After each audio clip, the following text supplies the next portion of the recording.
Good afternoon, everyone. Thank you for joining me on another episode of Tokyo Yo. My name is T. Today we're going to be looking at a yo-yo that pretty much everyone's talking about right now. It's one of those yo-yos that it seems to be on everyone's mind, seems to be kind of at the forefront of everyone's recommendations these days, and it comes from one of those companies that has a lot of popularity and hype behind it right now. So we're going to be talking about the SF Cadence. You can see the moon when the sun's shining. Think of June when the sun's shining. Remember you when the sun shines. You can see the moon when the sun's shining. Think of June when the sun's shining. Remember you when the sun's shining. Even with my eyes closed. Now who is this that blew a kiss? So I'm not sure what kind of shape you'd give the Cadence. I guess you'd say it's like a W shape. There's a little bit of a slope that goes down to the bearing. There's no step up there, it just goes straight down. You've got these little tiny cut and then these big fat rims up here, which give you, a decent thumb grind lip if you're into that.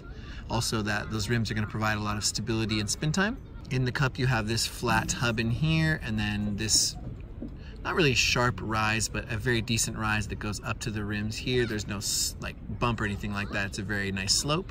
You also have the little angel engraving in here. I think this is for the Angel Up edition. For the material, this is 7068, which is a material that SF has worked with before, so it should be familiar for anyone using it. It's got this very matte feel on it, which is nice for grinds, but I have to say I'm really not a fan of matte finishes that go this dry. I think they feel kind of gross and scratchy to me, but that's just personal preference.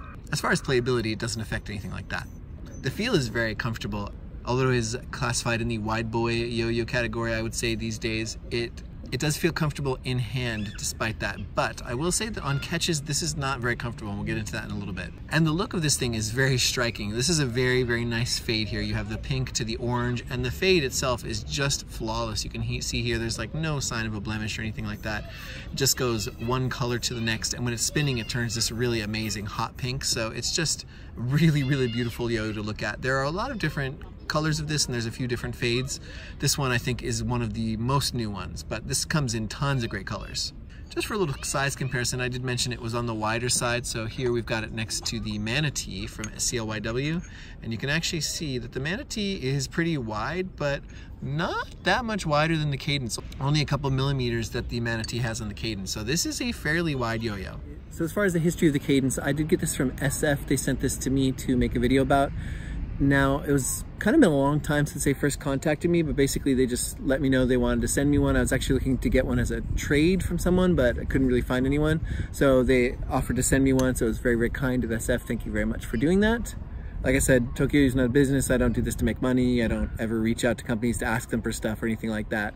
So I don't make a profit or anything. It's just nice when people are nice and think to send me stuff to try. And this is one of the newer runs of the Cadence. There's many different colors. Many different shops have been selling this. This is the Angelo, I want to say this right. Is it Angelo Aguirre or Angelo Aguirre? I don't know how you pronounce that. I'm so sorry. But this is the Angelo Fade. Very awesome yo-yo player. And this pink orange is his personal fade. And I think the Angel 2, I think this is the Angel little engraving here is for him as well. But it's actually Kieran Cooper's signature model for SF. So basically when this came out, it was pushed as a budget, not really a budget yo-yo, but like something that's on the cheaper side, that's 7068, that had a wide profile, that could do a ton of stuff, but not breaking the bank, because like the Bliss was more expensive, the SS was more expensive.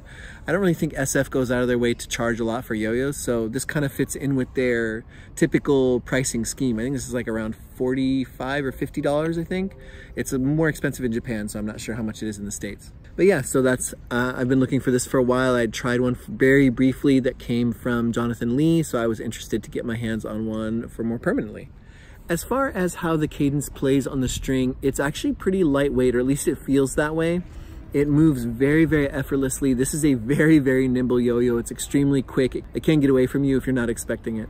The weight is distributed in a really interesting way. I love yo-yos that use 7075 and 7068 because they allow the weight to be distributed in really interesting ways, not just that kind of like typical 6061 way.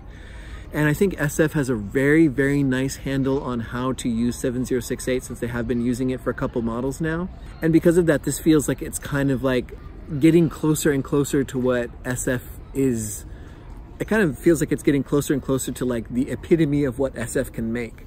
Now, I know the last couple yo-yos that have been really popular from SF have been like the Bliss and the Cadence, and those are both signature models. It's gonna kind of depend on your taste and preference if this is the kind of yo-yo you go for more than like one of their non-signature models.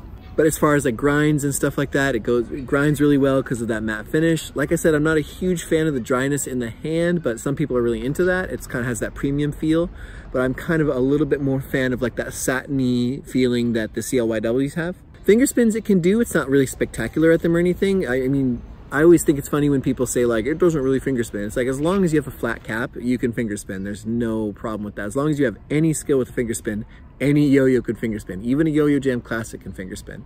And yeah, it's got a lot of spin time. I've heard some people say it's not really as much as they'd hope. I don't really have that problem because I don't have that much, my combos aren't that long or anything like that. And the stability seems just fine to me. I haven't had any problems with that. And I think it has to have spin time and stability because Kieran Cooper's style is kind of based on like a lot of pretty extreme tricks. I mean, they're not like, I don't know, like it's hard to describe his style. Like he has extreme tricks that really push boundaries and stuff, but they're not like these huge room expanding bangers like Evan Nagao and stuff, but they are like very dense and very, very precise and like expertly executed. So I feel like if he was using a yo-yo that was any thinner, it might be a little bit difficult. So like I said, this isn't the widest yo-yo ever, but I feel like it has the width and the spin time and stability that match his style perfectly. And I think it also matches a lot of people too, because it's got that nice all-round kind of feel to it without doing anything too extremely like crazy. It's able to kind of nail all the basic core stuff that you need in a decent performance yo-yo. As far as the things that I'm not the biggest fan of, finish I'm not a huge fan of. I've played with one of the other cadences before and that one felt a lot more satiny, a lot more smooth. It didn't have that like dry feel to it, which I'm really just not a big fan of. That's going to depend. Some people really like that. Some people have mentioned to me that I could use like, you know, yo-yo polish and that might help, but like I'm not in the business of going out and getting like polish for my yo-yos. That's like a step too far for me right now. As well as that, I mentioned everything else, the playability, you know, is the width and everything like that works well. One thing I'm not a big fan of is the catches on this. I feel like they're pretty rough. It has a pretty sharp quarter to it, in my opinion, and similar to, I don't remember what I was talking about before. Maybe it was the Stealth or something like that, where it kind of has the same problem as like the G2 Elite that I was mentioning. Like it's the way this corner kind of goes into your hand here, it's very uncomfortable on catches, at least for me. It could just be the shape of my hands or the way I catch or something like that. But I really find that the catch is not the most comfortable. And I don't remember that with playing with the other version that I had. So either it's just come from me playing with it more, or it could also be that like because the material is different, because it's this more matte finish, I'm feeling it a little bit more when it slaps the hand, rather than it being that kind of soft, satiny finish to it. No idea, that's personal preference. So, you know, if you've got different shaped hands, you're not gonna have that problem. What do I think of the Cadence? I think it's a pretty cool yo-yo. I think it's a perfect example of what a signature model can be because it fits Kieran Cooper's style perfectly, but it's nice that, I think I said the same thing about the Bliss, that it not only manages to be a really good signature yo-yo, but it also manages to really encapsulate what I think a lot of people want from like an all-rounder yo-yo as well. You know, it's not a finger spin machine, it's not like a super wide, ridiculous gimmick, it's not like a hub stacks or anything like that, but it just does everything right along the middle that you need it to do, and it does it with style and panache. And I think it's awesome that SF was able to get it out in 7068, which is a material I really like, but also keep the price down. So I think it's a pretty cool achievement all around. All right, thank you so much for watching today. I hope you enjoyed the video. If you did, please leave me a like, a comment, a subscription. I'd really appreciate it. Thank you so much for watching. Take care, have a nice day, and sayonara. You can see the moon when the sun shining. Think of June when the sun shining. Remember you for the sunshine.